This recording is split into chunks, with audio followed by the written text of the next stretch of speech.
Hey guys, what's going on? I wanted to do this video real quick.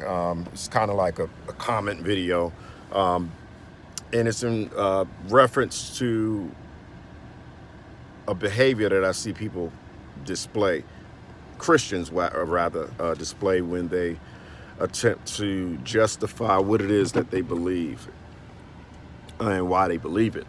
I want to compare the apologetics of most Christians, if not all, that I've seen. I can say all that I've seen. Well, let me just say almost all, because I do remember some actually pondering the possibility of being wrong, which is rare. It's hard to find Christians who will admit that, you know what, I was totally wrong in my thinking, in my philosophy, in my theology, and, I accept the truth. All right, so here's why I say Christians behave like domestic violence abuse victims. I was a police officer for a long time, about 15 years. I'm very, very familiar with the behavior that is, I'm sorry, I'm driving while I'm talking. I gotta watch out.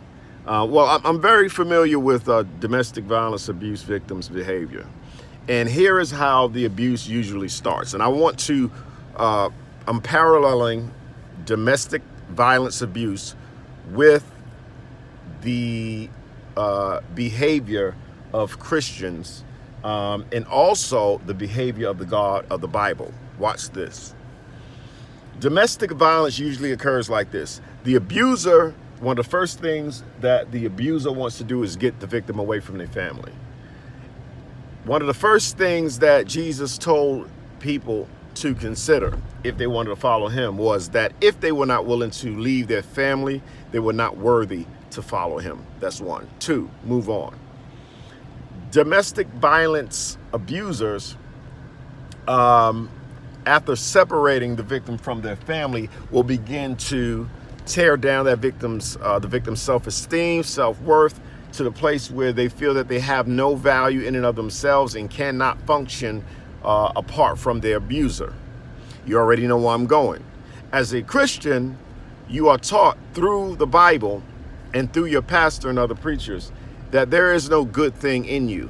The heart is exceeding wicked continuously. That's why God destroyed the whole earth except 8 people, because the whole earth, it's kind of funny, what about those 8 people, right? But the whole earth was wicked because there is nothing good in man, which is insane if God is the one that created man. Well, anyway, so the Bible tears you down.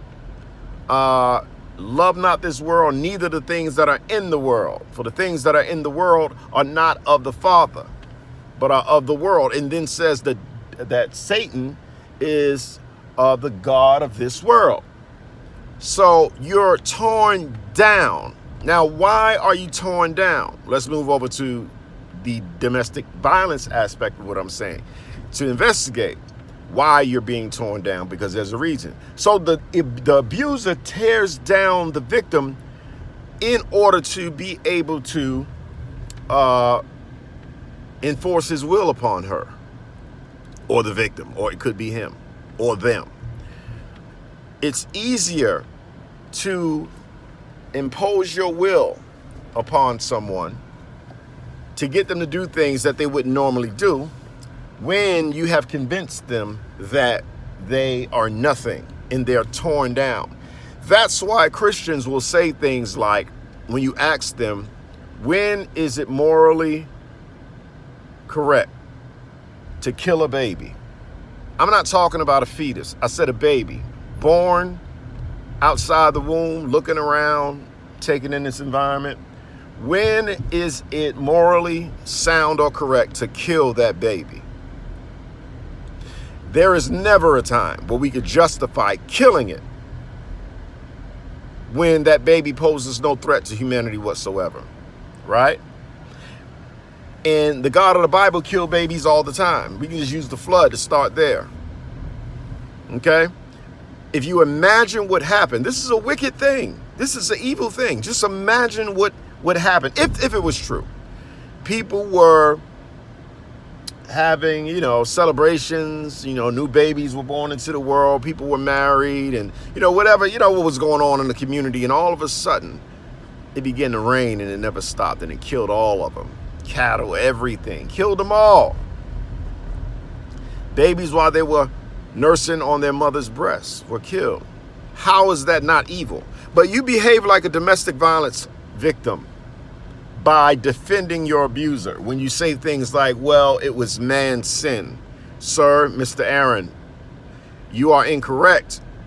According to your literature, it was God who created all things, seen and unseen. It is God that do good and do evil.